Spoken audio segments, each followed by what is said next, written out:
There is perhaps no emotion more primal or more dangerous than the desperate ache for approval. When we don't get it, something dark can take root. We're going to walk through a grave ancient history today. It's the story of the very first fracture in the human family, a tragedy of two brothers, a young world, and a sequence of events that quite literally stained the earth forever. At its core, this isn't just a history lesson. It's a deeply human narrative. We've all felt the sting of rejection, right? But what happens when that desperate thirst for favor goes entirely unmet? This record shows us how quickly that ordinary, everyday resentment can curdle into a suffocating poison.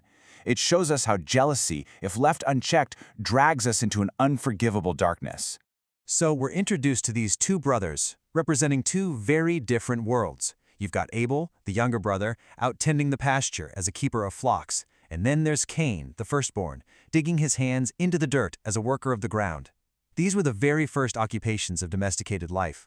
Interestingly, Cain's name is tied to the idea of acquisition, while Abel's name suggests vapor or breath, a fleeting transience that, as we'll see, turns out to be tragically prophetic.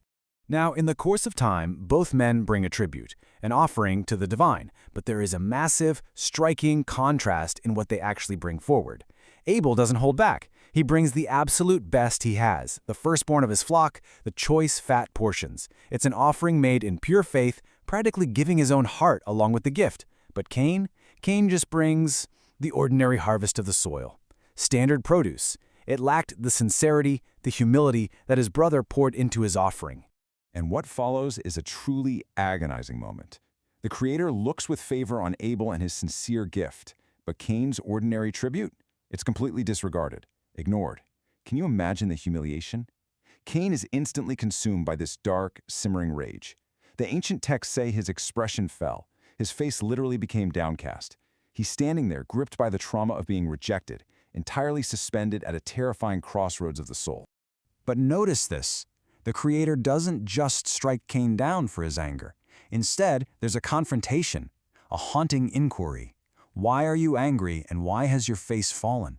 It's a pause, a moment of grace. Cain is being offered a chance to turn back, to reverse his posture and do what's right. He is standing right on the precipice of a choice that will forever define human history. Then comes this chilling, ominous warning. And the language used here is incredibly vivid. It doesn't describe sin as just some abstract concept or a bad thought. It describes it as a wild beast, a predator, literally crouching at the door, waiting to pounce and devour whoever steps outside. Its entire desire is to consume him. But the divine command is firm. You must master it. He has the freedom and the absolute responsibility to rule over his own darkest impulses. Tragically, the warning goes entirely unheeded. Cain makes his choice, and it's a chillingly premeditated one. He speaks to his brother, casually luring him away from home and out into the desolate expanse of the field. Ancient traditions actually suggest they argued out there, with Cain jealously demanding the very ground where Abel's sacrifice had been accepted. But whatever words were exchanged, the intent was clear. This was a calculated isolation, drawing Abel far, far away from the safety of family or any hope of rescue. And there, in the dead, quiet isolation of the field, the unthinkable happens. Sudden, brutal violence. Cain rises up against his brother and takes his life. Think about the magnitude of this. It's the very first time human life is violently erased by human hands. The first murder. A brother violently destroying a brother, entirely blinded by a jealous rage that wiped out any sense of the sacredness of life. The heavy, suffocating silence that follows this brutal act is suddenly broken. The Creator approaches Cain, and we get this terrifying divine interrogation. Where is your brother?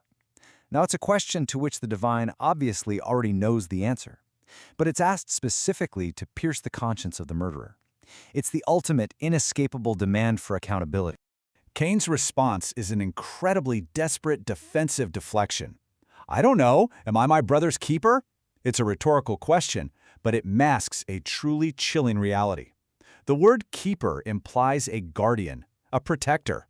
Cain has a brother, yes, but he's utterly refused to be a brother. He has just destroyed the exact person he was meant to protect. And here is where the full, devastating weight of the climax hits. The crime isn't hidden at all. The earth itself acts as the silent, unblinking witness to this atrocity. The Creator says the blood of the innocent victim is literally screaming from the soil, demanding divine justice. Cain's secret act of violence has completely shattered the harmony of creation, and that cry cannot be ignored. So, the judgment is pronounced. Because Cain used the earth to try and hide his horrific deed, he receives a devastating sentence, the curse of the ground.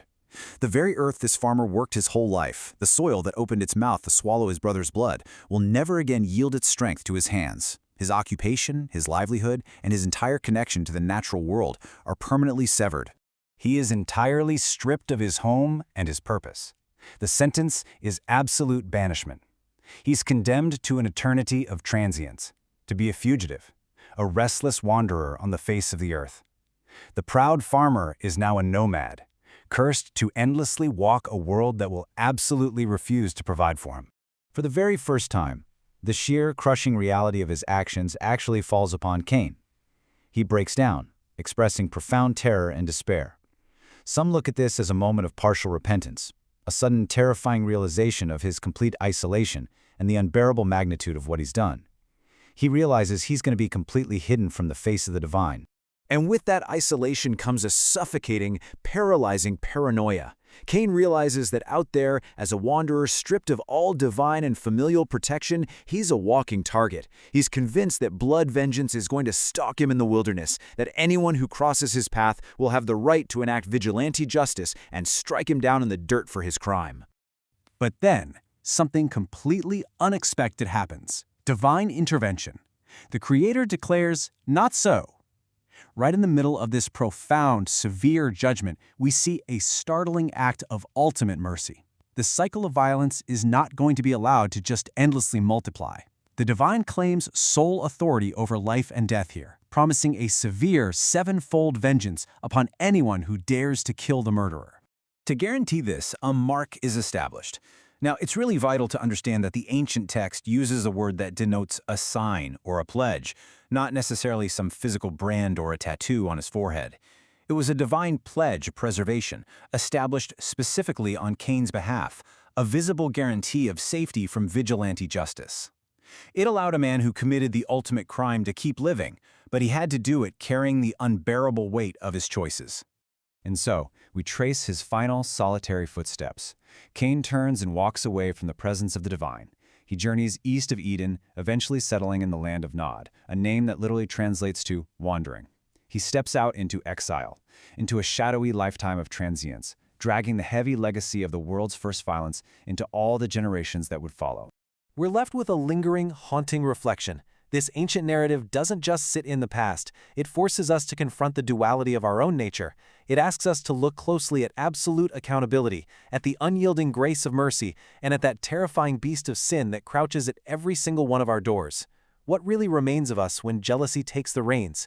It's a question that began with blood in a desolate field, and it's one that continues to echo through humanity today.